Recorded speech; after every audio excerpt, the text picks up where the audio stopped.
My name is Jamie Griffin, and this is my 1-point central topic speech. It is very important for ranchers to brand their livestock.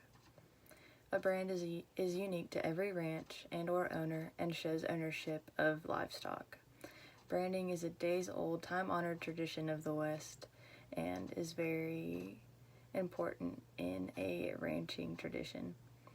It also has its advantages nowadays. There are many types of branding that a rancher can use. The original way is an iron brand, and I have one right here. This is actually my family's brand. This is an iron brand. You stick it in the fire till it heats up, then you would place this on usually the hind leg of the cow. So there are also other ways of branding now. A very popular method is freeze branding. It is less painful for the cow and it is also more visible. There are ear tags and ear markings and even tattoos in the ear. Usually you combined a couple of these. You would do like the iron branding and the freeze branding and also having an ear tag. So ranchers typically brand their calves when they're 2 to 3 months old.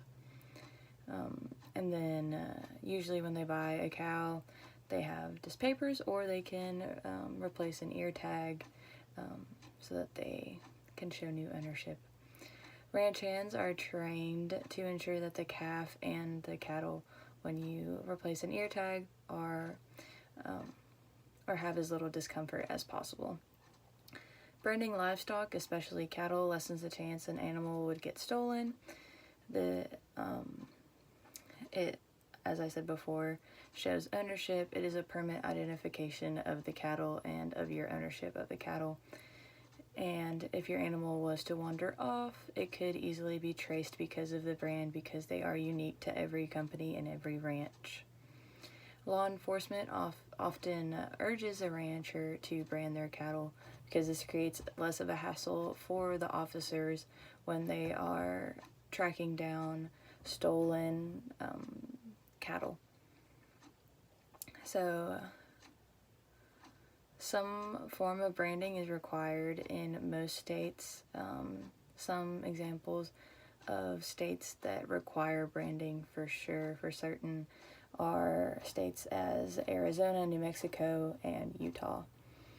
So, and also brand inspections are performed at stockyards and state borders occasionally to ensure that cattle is being branded correctly and that it is being shipped legally and that everything is in good measure.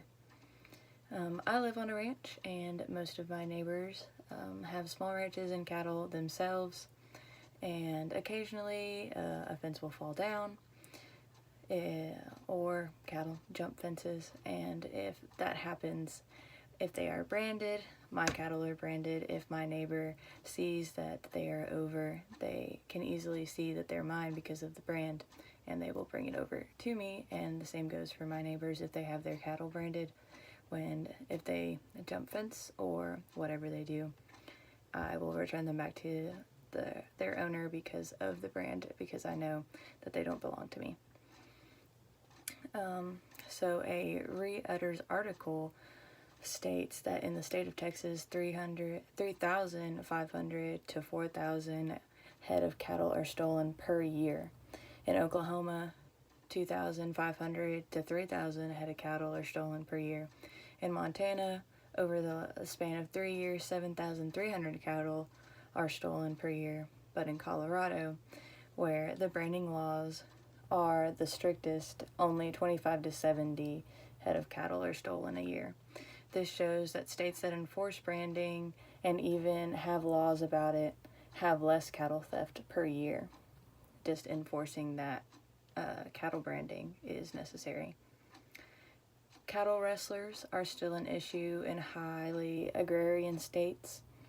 These cattle rustlers steal cows to breed, to sell to personal buyers, or to send off to feedlots for their personal gain, to gain money themselves out of the pocket of a rancher that raised those cattle. Roger Huffman from Oregon Department of Agriculture says that the best way to combat cattle theft is by branding. So, in conclusion, it is in the rancher's best interest that they brand their cattle, and it lessens the chance of them being stolen. It shows ownership, and can be easily proven through branding. The ownership of a rancher can be easily proven, and the Old West tradition stays alive. That is branding. All right, thank you.